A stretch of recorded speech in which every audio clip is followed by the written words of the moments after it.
you? Hope you all are well. Today is your biology test. So let's revise our chapter which I have given in test, nutrition in plants. First we know about what is nutrition. So nutrition is the mode of taking food by an organism and its utilization by the body is called nutrition. We know that all living organisms require food. So plants is the only organism that can prepare their own food, but animals, including human beings, do not prepare their own food. They get it from plant. So they depend on plants directly or indirectly. The mode of nutrition are of two types.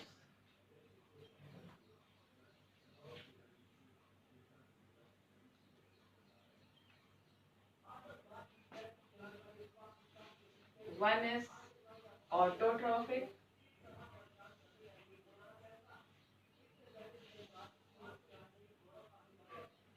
and second is heterotrophic.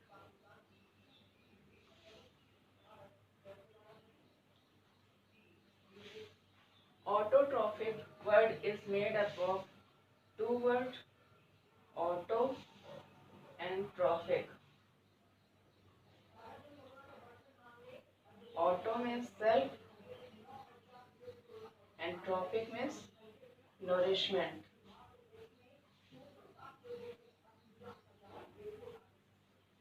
So the organism which take nourishment themselves, self, are known as autotrophic.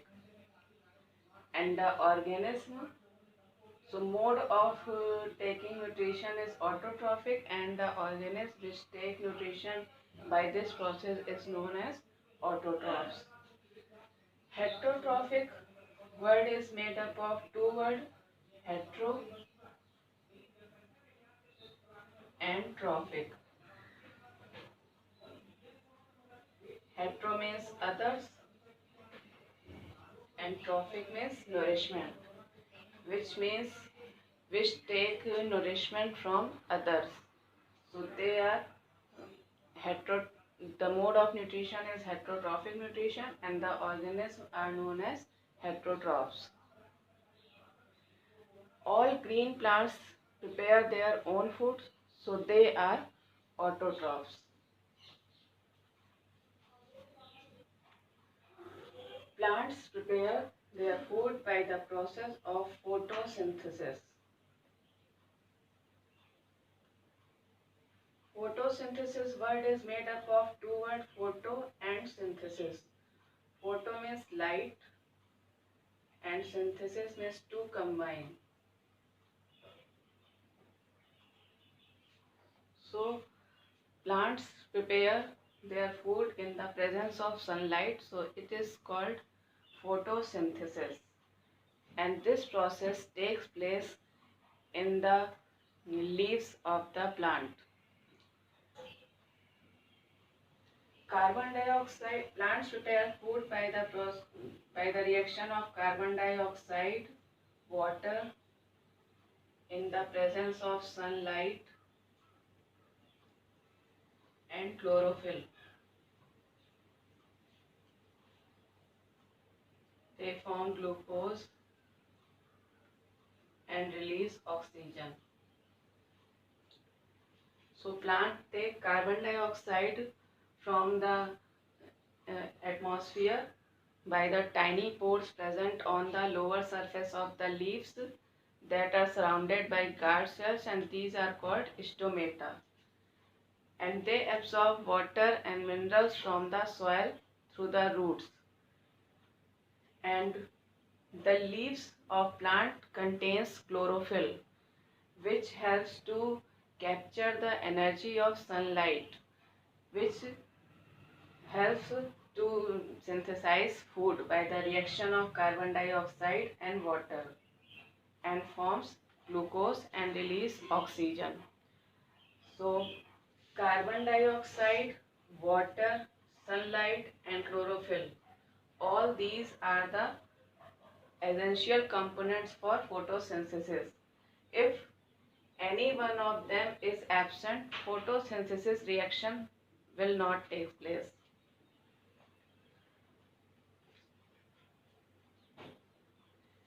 And plant will not prepare food. During photosynthesis reaction, plants prepare the food in form of glucose and it converts into starch, which is stored in form of starch in the leaves.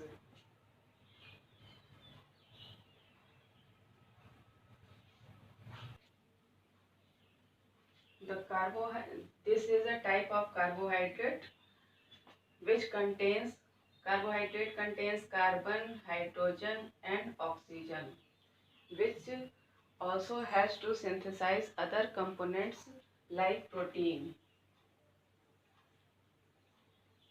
Protein is a nitrogenous compound which contains nitrogen. So from where plants get nitrogen?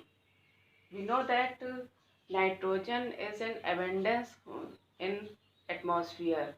Largest amount of nitrogen is present in atmosphere, about 78%.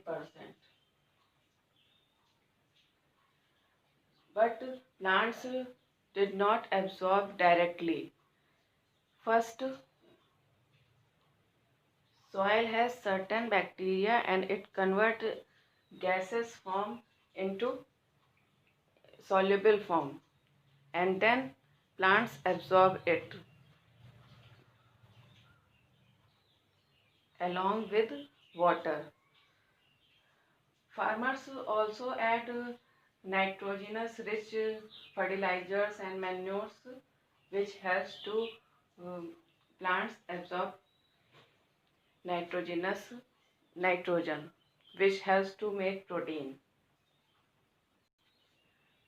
Other mode of nutrition is heterotrophic mode of nutrition.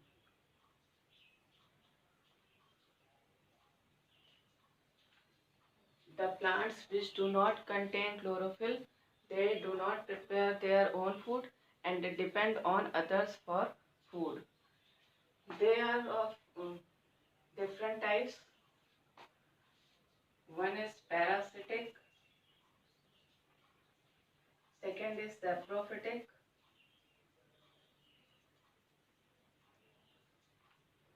another is insectivorous, and one more is symbiotic.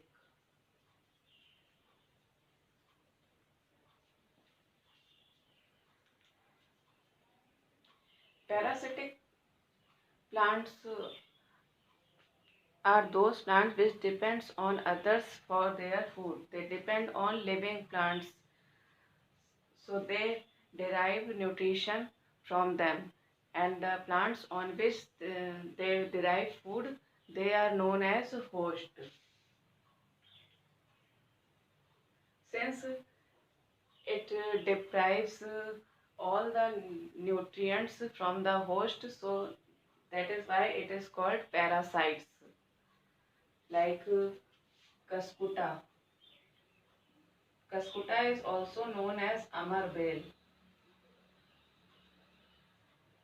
So Cuscuta is a parasite.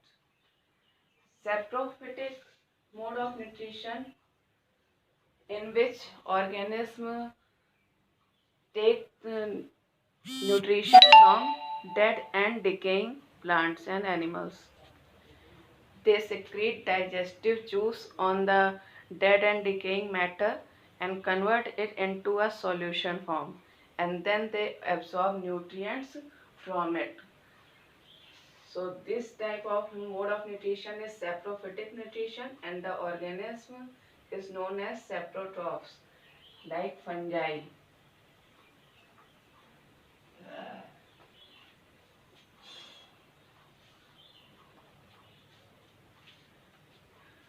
One more is insectivorous plants. Insectivorous plants are those plants which fulfill their nutrients by eating insects. They consume it and fulfill their nutrients. They grow in that soil where nitrogen is deficient. So, to fulfill the deficiency of nitrogen, they consume insects. For example, pitcher plant.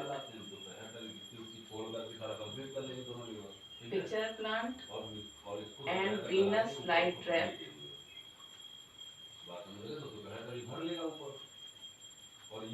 They consume insects and fulfill their nitrogen deficient.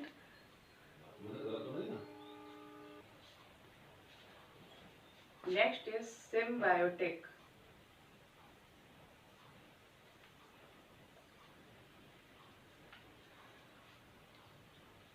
Some organisms live together and share shelter and nutrients. This is called symbiotic relationship. For example, lichens.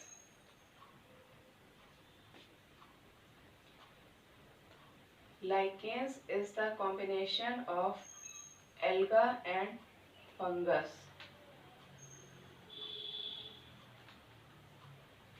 Alga contains chlorophyll, so they prepare their own food. And fungus do not have chlorophyll, so they do not prepare their food.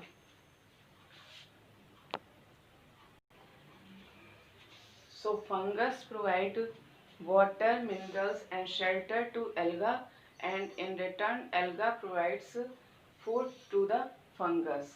In this way they live together and share shelter and nutrients from each other. So this is one example of symbiotic relationship. We know that plants after photosynthesis reaction stores starch in the leaves. So how can we test the presence of starch in the leaves? So first we take a leaves and boil it in alcohol. After that, when chlorophyll removed from it, we add 2-3 drops of iodine solution.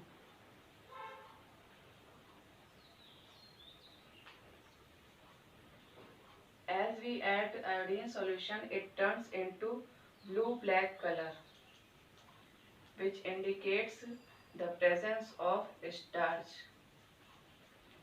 In this way, we can test the presence of starch in leaves. Now, how nutrients are replenished in the soil? We know that plant absorbs nutrients from the soil. If they continuously absorb the nutrient from the soil, they keep on declining. So to fulfill these nutrients, farmers add manures and fertilizers in the soil so that we get healthy plant. Usually crops require a lot of nitrogen to make a protein, but we know that plant do not absorb nitrogen directly as it carbon dioxide absorb. So the rhizobium bacterium present in the soil and present in the root nodules of legumes plants like gram, peas, beans, all pulses plants. So rhizobium bacterium present on the root nodules of pulses plants and convert nitrogen into solution form, and then plant absorb it. Since rhizobium bacteria cannot make its own food, so it gets food from the plants. in which they survive. So rhizobium bacteria provides legumes plants nitrogen in solution form, and in return legumes plants provides them food and shelter. In this way, legume plants and rhizobium also spend their symbiotic relationship life. This symbiotic relationship between rhizobium bacteria and leguminous plants gives great advantage to the farmer. They do not need to add